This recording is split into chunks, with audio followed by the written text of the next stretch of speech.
अस्सलाम वालेकुम dear students, class 10th।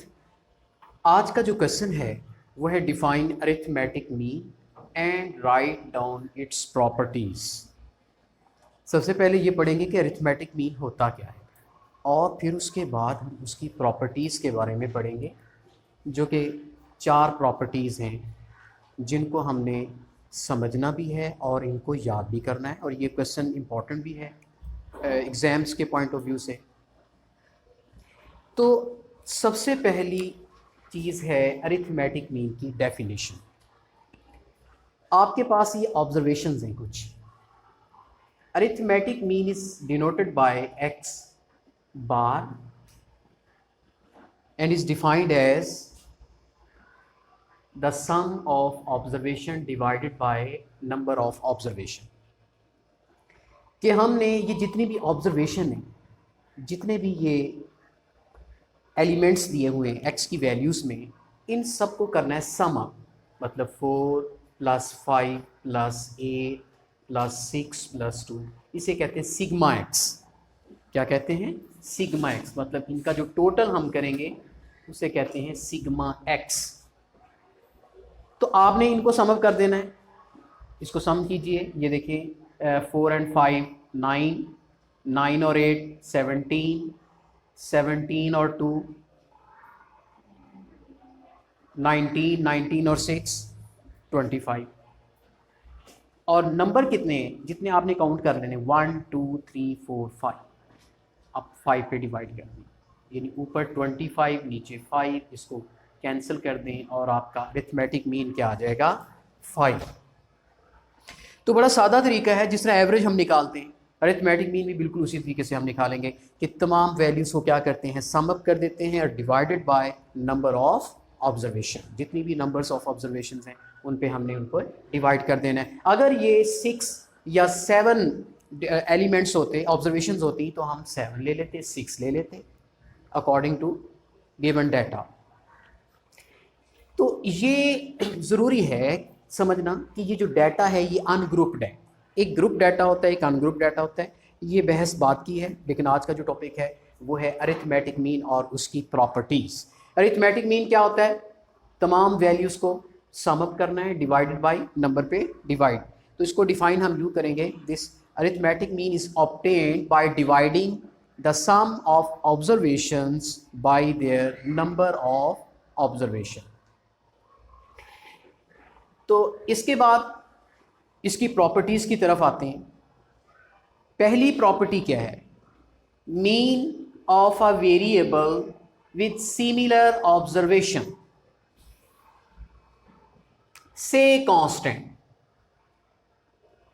Mean of variable with similar observation. Similar observation यानी बाज़ औक़ात डाटा कुछ इस तरह से आ जाता है कि वैल्यूज़ जो है वो कांस्टेंट आ रही हैं, उनमें वेरिएशन नहीं है, वेरिएबल नहीं है। यहाँ पर x की जो वैल्यूज़ हैं वो वेरिएबल हैं। मतलब कभी 4 है तो कभी 5 है, कभी 8 बन जाती है, तो कभी 6 बन जाती है, तो कभी 2 बन जाती है। एलिमेंट्स जो हैं वो डिफरेंट फॉर्म में आ रहे हैं, तो उनमें वेरिएशंस पाई जा रही है। एक डाटा ऐसा है जिसमें कॉन्स्टेंटली वेरिएबल जो है वो एज अ कॉन्स्टेंट ट्रीट हो रहा है, मतलब जो उसकी वैल्यूज़ हैं वो चेंज नहीं हो पा रही। 4 4 4 4, इसे कहते हैं सिमिलर ऑब्जर्वेशन। अब आपने इसका मीन निकालना है, फिर बात को समझेंगे जी। मीन कैसे निकलेगा? आपने सबसे पहले सिग्मा एक्स का मतलब टोटल लेना है। जैसे यहाँ सिग्मा एक्स हमने कितना लिया था? 25 आया था। अब इसका टोटल लें तो कितना आता है? 4 4 8, 8 और 4 12, 12 4 16, 16 और 4 20। ठीक है, अब मैं इसका मीन निकालता हूँ। इसका मीन क्या आएगा? Sigma X over N. Sigma X 20 है, एन कितना? 1 2 3 4 5, 5 है। 5 को 20 से काट दें, आंसर क्या आ गया? 4।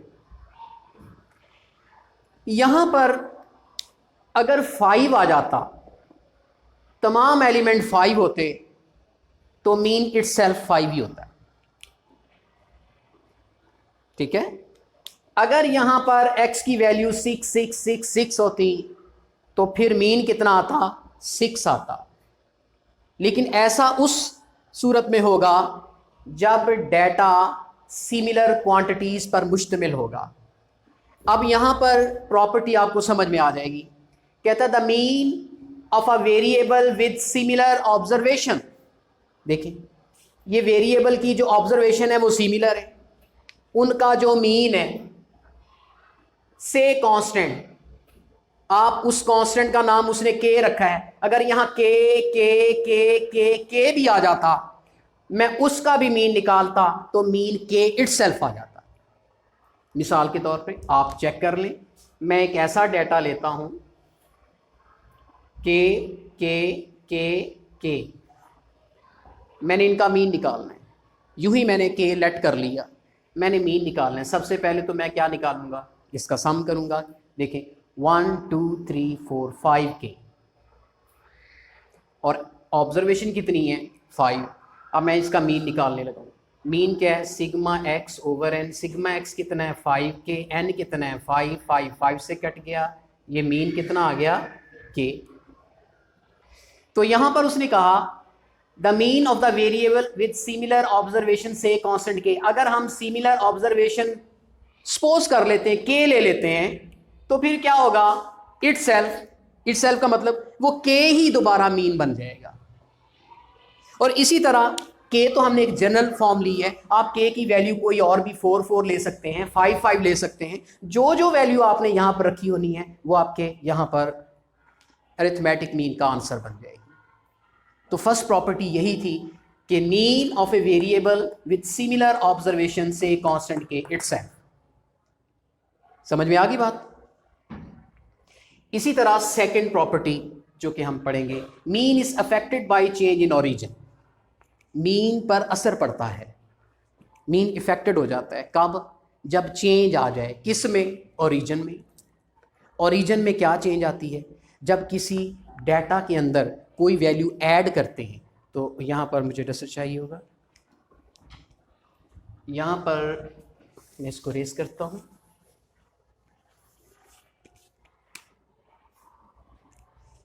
अब मैं एक ऐसा डाटा लेने लगा हूँ जिसमें मैं इसमें चेंज करता हूँ।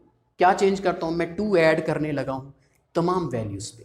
देखिए 4 में मैंने 2 ऐड किया तो क्या बन गया 6, 5 में 2 ऐड किया तो क्या बन गया 7, 8 में 2 ऐड किया तो क्या बन गया 10, 6 में 2 ऐड किया तो क्या बन गया 8, 2 में 2 ऐड किया तो क्या बन गया 4।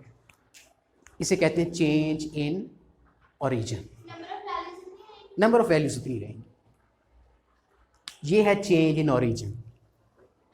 कितना change, each value is added by 2, और 2 जो है वो हर वैल्यू में क्या हो चुका है, ऐड हो चुका है।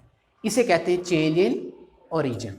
अच्छा अब हुआ क्या, मीन पे क्या असर पड़ा, यही तो जानना है। उसने कहा मीन इज इफेक्टेड, कितना असर पड़ा। चलिए इसका मीन निकालते हैं। पहले तो मैं इसका सिग्मा एक्स लूंगा, मैं इनको बेटे ऐड करूंगा जी। ऐड कीजिए ज़रा 6 और 7 कितने बन गए 13, 13 और 10 23, 23 और 8 कितने बन गए 31, 31 और 4 कितने बन गए 35। अब मैं इसका मीन निकाल, एन ऑब्जर्वेशन तो उतनी है, अब इसका मीन निकालने लगा हूं जी। क्या होता है sigma X over N. Sigma X कितना है 35 ओवर एन कितना है 5 है। आप कैंसिल कर दें 7। अरे यहां पर देखिए मीन जो है वो 5 + 2 है। 7 5 + 2 होते हैं ना। तो पहले कितना मीन था इसका 5 था, अब कितना इफेक्ट हुआ है, वही असर आया है 2 का, जो हमने हर वैल्यू में 2 ऐड किया था। आपने देखा है कि मीन के आंसर में वही 2 ऐड हो चुका है उसके ओरिजिनल मीन्स में। नहीं, आप अगर 3 ऐड करेंगे तो यहाँ 3 आ जाएगा, सब्ट्रैक्ट भी कर सकते हैं, तो वहाँ पर माइनस हो जाएगा। नहीं, ये एक प्रॉपर्टी है, ये आपने करना नहीं है ऐसे। आपके एक नॉलेज में ये इजाफा है कि यूं अगर हम डाटा में कोई कांस्टेंट वैल्यू ऐड करते हैं तो वही एडिशन आपको उसके मीन पर भी नजर आएगा। अगर जो एडिशन से पहले 5 आंसर आया था मीन, वो अब एडिशन के बाद 7 हो रहा है, यानी वही 2 का असर जो इसमें डला था आपको मीन पर भी नज़र आ रहा है। गोया हम कह सकते हैं कि mean is affected by change in origin, कि जितना ओरिजिन क्या होता है, ओरिजिन इब्तदा होती है, इब्तदाइया डाटा होता है, अगर उसमें हमने क्या चेंज किया है, एडिशन किया है या सब्ट्रैक्शन करें, तो वही इफेक्शन जो है, वही असरात जो हैं आपके अरिथमेटिक मीन में भी नजर आएंगे। और सेम उतने ही, ये नहीं होगा कि आपने यहाँ सर 2 ऐड किया है और यहाँ 3 का एडिशन नजर आ रहा है, ऐसा कभी नहीं होगा। तो ये प्रॉपर्टी हमारी हो गई, पहली प्रॉपर्टी समझ में आ गई, दूसरी भी मुझे उम्मीद है कि समझ आ चुकी होगी। Mean is affected by change in origin, तो ओरिजिन में चेंज होता हुआ हमें नजर आया और मीन भी इफेक्ट होता हुआ हमें नजर आ रहा है। नहीं जी, सेकंड प्रॉपर्टी हो गई। Third property, mean is affected by change in scale. अब स्केल में चेंज क्या आता है, तो मैं यहां पर इसका मीन जो है, चूंकि वो मैंने 5 निकाला है, मैं यहां पर दोबारा इसको नोट कर देता हूं, क्योंकि मैंने ये रेज करना है। इसके बाद मैं एक और डाटा ले रहा हूं x की वैल्यू। इसमें मैं ये जो हमारा ओरिजिनल डाटा है जो अपनी असल शक्ल में, ये तो मॉडिफाई हुआ ना, अब मज़ीद एक काम करने लगा। पहले मैंने 2 में ऐड किया था, अब मैं मल्टीप्लाई करूँगा। मल्टीप्लिकेशन के अमल को कहते हैं चेंज इन स्केल।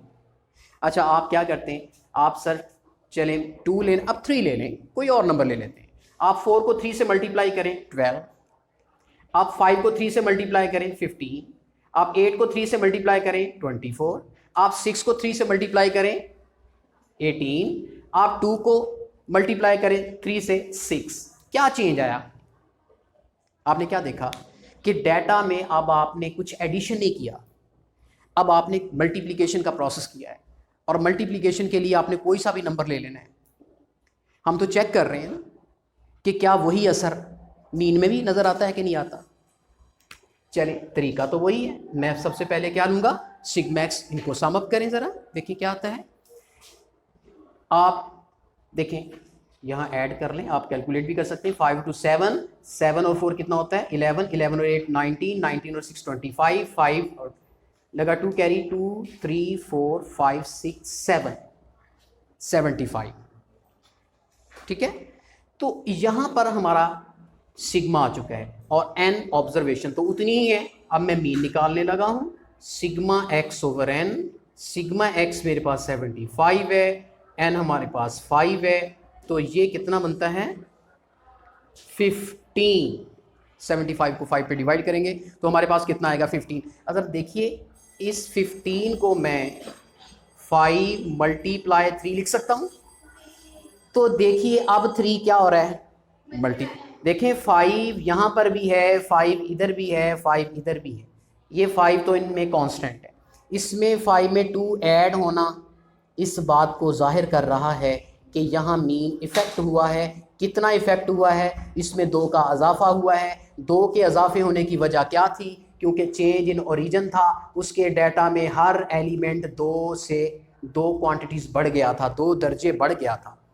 यहाँ पर 15 का आना इस बात की दलील है कि यहाँ 5 3 ज़ार 15 होता है। यहाँ हम देख रहे हैं कि 3 5 से मल्टीप्लाई हो रहा है।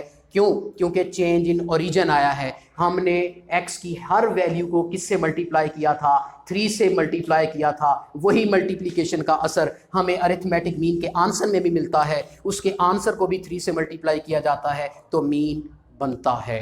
तो इसका मतलब ना सिर्फ mean is affected by change in origin but also mean is affected by change in scale. जी नहीं, हम इसको जनरली मल्टीप्लिकेशन, बिल्कुल डिवीजन से भी हो सकता है, क्योंकि डिवीजन भी मल्टीप्लिकेशन से बन सकता है। आप देखिए ना, 2 है डिवाइड 3, एक्चुअली ये 2 मल्टीप्लाई 1/3 है, तो देखिए 1/3 2 से मल्टीप्लाई ही हो रहा है, तो आप उससे भी चेक कर सकते हैं। इसके बाद अगर एडिशन है तो साथ सब्ट्रैक्शन भी है, अगर मल्टीप्लिकेशन है तो साथ उसके डिवीजन भी है। जी बिल्कुल, आपको ये ऑब्जर्वेशंस गिवन होगी। हाँ, ये क्वेश्चन आ सकता है कि आपने प्रॉपर्टीज शो करनी है आप अपनी तरफ से डाटा लेके, तो आप छोटा सा एक डाटा लीजिए।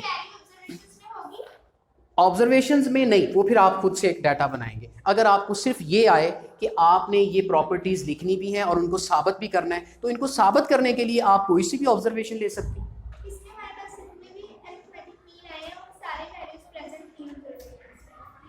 अच्छा, आपका कहने का मतलब ये है कि क्या वो जो मीन की वैल्यू आई है वो इसमें प्रेजेंट होती है, हो भी सकती है, नहीं भी हो सकती, ये कोई कंपलसरी नहीं है। अच्छा, यहां पर देखिए हमारे पास mean is affected by change in scale भी साबित हो चुका। अब चौथी प्रॉपर्टी है सम ऑफ डेविएशन। डेविएशन क्या होता है? डेविएशन असल में डिफरेंस से आता है, डिफरेंस से निकला है डेविएशन। डेविएशन एक फ़र्क को कहते हैं, और वो फ़र्क कैसे लेते हैं? Of the variable from its mean. ये सेंटेंस काबिल गौर है, इसको समझना भी ज़रूरी है। कहता है सम, अब मैं यहाँ पर अगर आप स्क्रीनशॉट लेना चाहते हैं तो स्क्रीनशॉट ले लीजिए, क्योंकि मुझे रेस करना है ये। यहाँ पर देखिए ये डाटा मुझे रेस करना होगा। नेक्स्ट प्रॉपर्टी को समझने के लिए, sum of the deviation of variable X from its mean. यहां मुझे डेविएशन का सम चाहिए। डेविएशन का सम क्या होता है? From mean. ये आप देख रही हैं एक्स माइनस एक्स बार, ये है deviation of all values from there mean. आपने हर एक वैल्यू के लिए डेविएशन निकालना है। आपने 4 के लिए डेविएशन निकालना है फ्रॉम मीन। कैसे आएगा? फ्रॉम मीन का मतलब उस वैल्यू में से मीन की वैल्यू को माइनस करना है। तो देखिए ये 4 है बेटे, इसमें से मीन माइनस करें, मीन कितना निकला है? 5। आप माइनस करेंगे तो आंसर क्या आएगा? -1। तो हर वैल्यू के लिए डेविएशन निकालना है। इसे कहते हैं deviation of all values from there mean. चूंकि ये जो मीन है, ये जो 5 है, इन तमाम ऑब्जर्वेशंस का मीन है।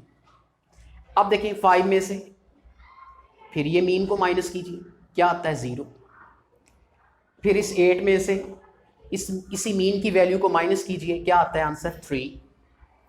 फिर इस 6 में से इस मीन की वैल्यू को माइनस कीजिए, क्या आंसर आता है? 1।